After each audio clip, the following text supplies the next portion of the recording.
I invite you to stand in body or in spirit for the reading of the gospel. I'm reading from John 5, the 1st through the 14th verses. After this, there was a festival of the Jews, and Jesus went up to Jerusalem. Now in Jerusalem, by the sheep gate, there is a pool called the Hebrew Bethesda, which has 5 porticos. In these lay many ill, blind, lame, and paralyzed people. One man was there who had been ill for 38 years. When Jesus saw him lying there and knew that he had been there a long time, he said to him, "Do you want to be made well?" The ill man answered him, "Sir, I have no one to put me into the pool when the water is stirred up, and while I am making my way, someone else steps down ahead of me." Jesus said to him, "Stand up, take your mat, and walk."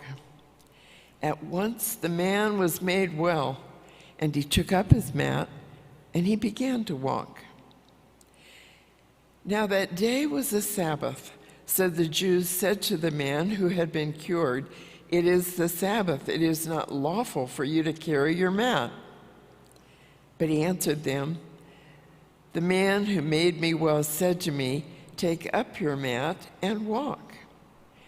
And they asked him, "Who is the man who said to you, 'Take it up and walk'?"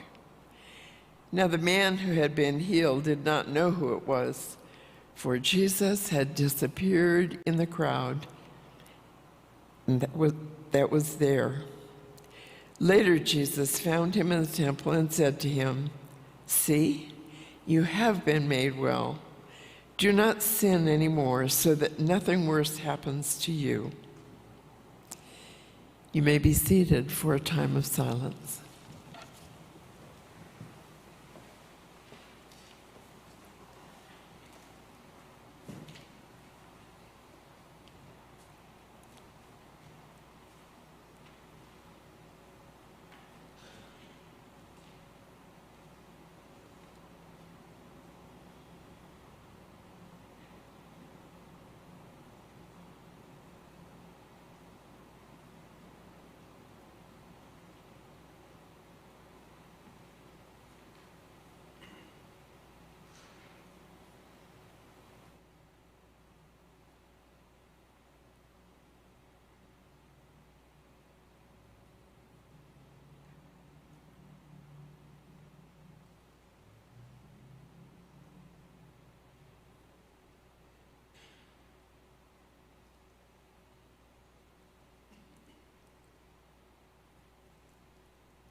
When peace like a river attendeth my way, when sorrows like sea billows roll, whatever my lot, thou hast taught me to say, it is well.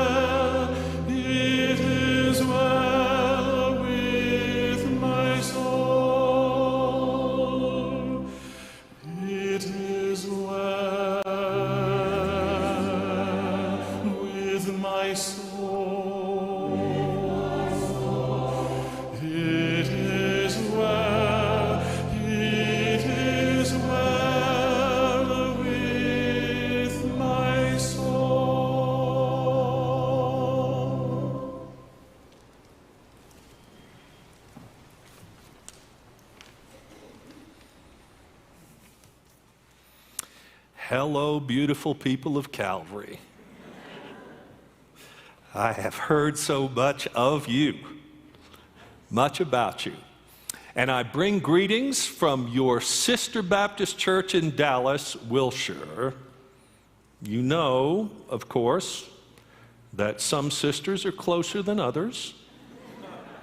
And we have a good kinship, I think, between our two churches. And your pastor is a favorite daughter of our church and heart of my own heart. So a year ago, in May, I preached my final sermon as senior pastor of Wilshire Baptist Church, where Ann grew up, and it was a love letter to the church after 33 years.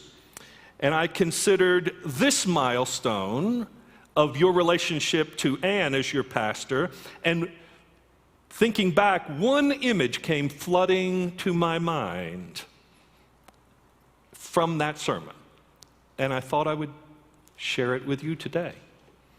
In that sermon, I drew upon the remarkable painting, mosaic-like in its character, of Gustav Klimt called The Kiss. It's a beautiful piece. I hope you know it. In that sermon, I just had to describe it. But the week after the sermon, a woman in our church, Kelly Akins, who is a needle pointer and quilter, presented me with a keepsake. She had, well, let's just do show and tell today, shall we? She made this for me. And now you can see something of what that painting looks like, and the choir is dying to see too. You have to turn it around. Isn't that beautiful? Okay, thank you, Vanna. But as we look at it, let's just talk about what it signifies. And for me, it's this. Klimt puts these two lovers in an embrace, right? And their garments are both gold. They are different, but you can't tell where the one leaves off and the other begins, because that's the nature of intimate love, isn't it? That's the depth of that kind of a relationship. Now, what's even more subtle, however, in this is hard to pick up in this rendition. If you saw the original, you get it. And that is, there seems to be like a third garment that envelops them both from behind and that has peacock feathers in it, which in art history you would know signifies the immortality of love. And so, on the one hand, this suggests that this couple are in love with each other, but even bigger than that, they are caught up together in a love that is greater than themselves. Thank you. And so I want to take that as an image today of your relationship as pastor and people with Ann, and say, sometimes it's really hard to know as a pastor where one leaves off and the other begins. But you are caught up together in the Spirit of God that binds you together in holy love and is all the more than just the sum of its parts. So bless you, Ann. Bless you, Calvary. And give thanks to God for that remarkable unity of spirit that you share. But now as we enter the text, I want to take you a little deeper and suggest that that very same imagery of pastor and people making up a church with the Spirit of the living Christ among you is the way you read Scripture and do the work of the church together. And so, when we look at our gospel text for today, this suggests the continuing presence of Christ as you, as a healing community, go about looking for those who need to be made well. And since wellness is your theme in this season, let's take a deeper dive into this together. So Jesus is walking in Jerusalem near what is now St. Anne's Church. Go figure. Right, in this place, right? They have uncovered the pool of Bethsaida, where we are told there were 5 porticos. Around the pool were many invalids, we're told, who were lying there, blind, lame, and paralyzed. One man was there for 38 years. Now, just imagine. We aren't told what his affliction was. I think modern commentators have always assumed that he was lame, right? It doesn't actually say that. They can't really know that any more than probably the people of that day could have known what his affliction was either, because they never took the time to know him to find out. Jesus did. Jesus sees him. Jesus sees him and knows that he has been there a long time. And this is the first thing to see. He sees him. There are so many invisible people in our world who live in the shadows and on the margins. We see that they are there, but we don't really see them. They live among us everywhere, but they do not feel seen by us. I did a wedding in Palm Springs last spring for a gay couple. One of the grooms was a young man who grew up in our church. I baptized Talbert and watched him sing in our children's choirs and youth choirs and go on the retreats and at camps and all those sorts of things. He was in the Jernberg's first grade Sunday school class, just as Anne was and just as my 3 children were. His partner, Sean, grew up in the Mormon church and felt rejected by them. And it's been difficult for them to find their faith together. But after performing the wedding, Talbert approached me with tears in his eyes to thank me. And the way he said it to me was this: I feel seen. You showed that you really know me. And it was a healing moment. And this is something your own pastor does so well. And I imagine that there are many of you here that can testify to that about her.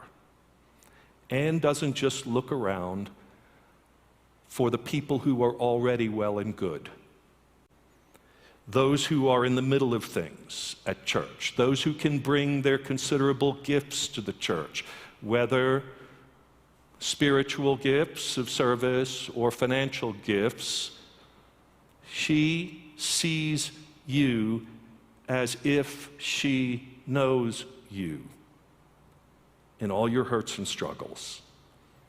And in doing so, she helps with you to create a culture of seeing and knowing that welcomes everybody. Open to all, closed to none.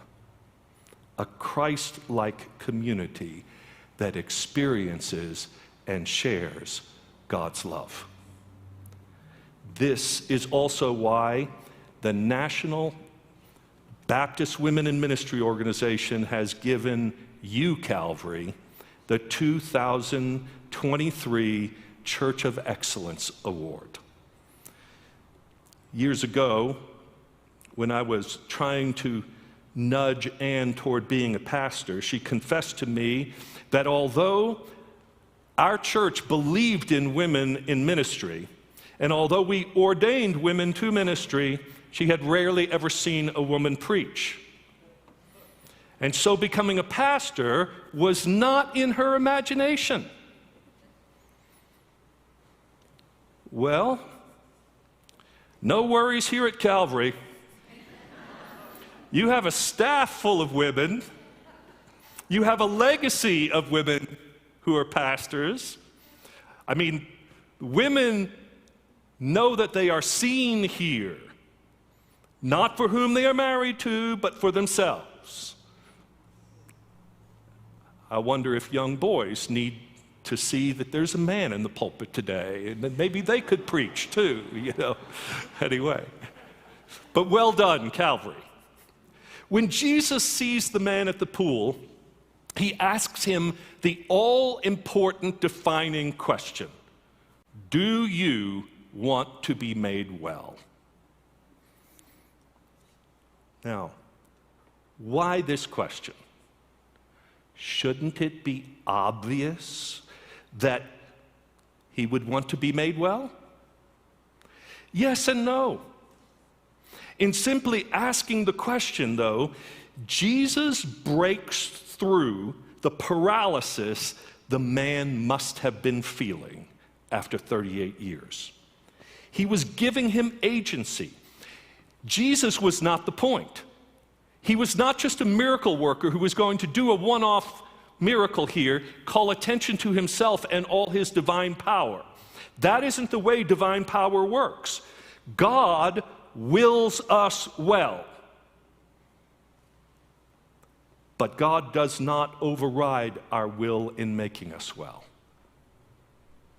God affirms our humanity by respecting our choices, and God invites our participation in our wellness.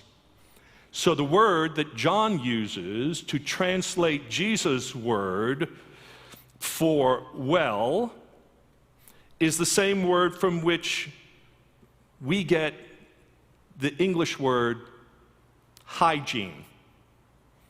This, in other words, goes deeper than the physical to the whole person. It is a social as well as physical wellness. It's a wellness that allows a person to participate in the community. But that is sometimes scary to those who only know themselves as ill, not well. This man, for 38 years, had known himself one way. And he had no doubt given up hope that it could be different. Anne's favorite poet, Stephen Dunn, put it this way in his poem, The Good Life. You can walk out of your life if sadness properly instructs you. You can. You can walk out of your life, the life you have known, if you want to be made well. Dunn continues. Nothing was wrong except there was this life, intuited, unclaimed. Wellness, in other words, is always within reach for us if we would claim it, if sadness properly instructs us. And the way sadness properly instructs us is to sense that it doesn't have to be this way forever for us. If only we would move beyond, as Dunn puts it, some old trepidation before the next step. So many of us are paralyzed by old trepidations. We lack the imagination to be well. We don't believe we can ever take that next step back into the land of the living. And this is why we need to hear the question, do you want to be made well? Someone needs to believe in us before we can believe in ourselves. Someone needs to believe for us before we can believe for ourselves. Someone needs to prick our imagination about what is possible for us. And this is where the church that is the living embodiment of Jesus today comes in. The church needs to believe in people who can't yet believe for themselves. People who can't give a straight answer yet to the question, do you want to be made well? Did you hear the man's answer? Sir, I have no one to put me into the pool and when the water is stirred, and while I'm making my way, someone else steps down ahead of me. Now, some other manuscripts of John's Gospel include the reason, and that is that people believed that from time to time, an angel would come and stir the waters, and the first person to get in the pool would be healed. Now, we probably can surmise today that it was actually the stirring was an underground spring, not an angel, that would bubble up now and then, making the water seem to come alive. Jesus understood that the healing power of God is never episodic or quixotic. That is, it's never just now and then comes and goes, and it's never hard to access. God is always at work, ready to heal, to make us well. The problem is not with God, it's with us.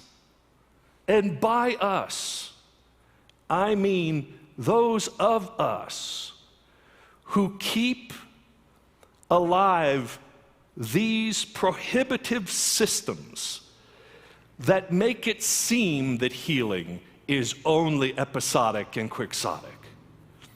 I mean, we think we can go to a doctor and we can take medicine and we can get well. Anyone can do that, right? If you have access to it, even in our day. This is not a given for everyone or affordable. Even today, somehow, we think like we're back at that pool, that healing is a commodity to be bought by those who can afford it, or it's a competition for those who can get into the pool first. We simply accept that some people will be unable to get to a clinic or a hospital, unable to access the pool of wellness that is available to others, and we accept that. The man's answer suggests that he did. He can't get well because he can't get to the source of wellness. So the source of wellness comes to him. Jesus tells the man to take up his bed and walk. Healing is available to him if he would just leave behind his old trepidation and claim his healing. If anyone here wastes your time watching too much religion on TV, you would think that it takes a lot of faith to be healed. But look here, this man doesn't have much faith himself. But Jesus senses in the man's answer that he senses inside himself that there is a life, intuited, yet unclaimed. And that's enough. Sometimes just the possibility of believing leads to believing the possible. Jesus just heals him. And this is also what the church does. It shows people the way to healing. It doesn't wait for them to straighten up and fly right before offering this good news. But once the man is healed and he goes back to the temple, notice Jesus tells him he must live into his wellness and leave behind his old trepidations, lest something worse befall him. That is to say, once we receive the grace that heals us, we have to keep on believing, lest we fall back into our old reality. We can't allow the systems that keep people paralyzed to recapture us again and become sick all over again. Too often in churches, people receive the good news with great joy. They feel a new sense of wellness, and before you know it, they fall back into thinking that nothing has really changed in them, that they're still what they were before. which is why the church needs to keep at it. Keep focusing on this work of wellness. Keep believing, keep nurturing a culture of wellness that shows that Christ is alive and active in our midst. Anne has a colleague and friend named Scott Dickerson, who was the pastor till recently of the First Baptist Church of Christ in Macon, Georgia. He's now gone to Northminster in Jackson, Mississippi. But he tells the story about something that happened in his church many years before he got there. The church's longtime associate pastor named Ben and his wife Dale welcomed their daughter, Mary Ben, into the world. And when she was born, they learned she was born with Down syndrome. Now, this seems unthinkable to us today, but they didn't know until she was born. Dale was in the hospital for 13 days after Mary Ben was born, but before they went home, Mary sent Ben to the library to check out some books on Down syndrome so they could learn what they would be living with and how to deal with it. This was, of course, before Google. And so he made his way to the library and looked for these books, which were all checked out. So he went to ask the librarian if there was a way he could access the names of the people who had checked out the books to see when they would be bringing them back so that he could call and get them when they came back in, and the librarian came back to him and showed him the list of names of all his church members that had beaten him to the library to check out books because they knew that they had to create a culture of wellness to welcome Mary Ben into their church. Calvary, this is the kind of church I know you are, and this is the kind of pastor I know you have. This is a healing community that never stops believing in people and that keeps the waters of healing stirred. It is well, indeed. Amen.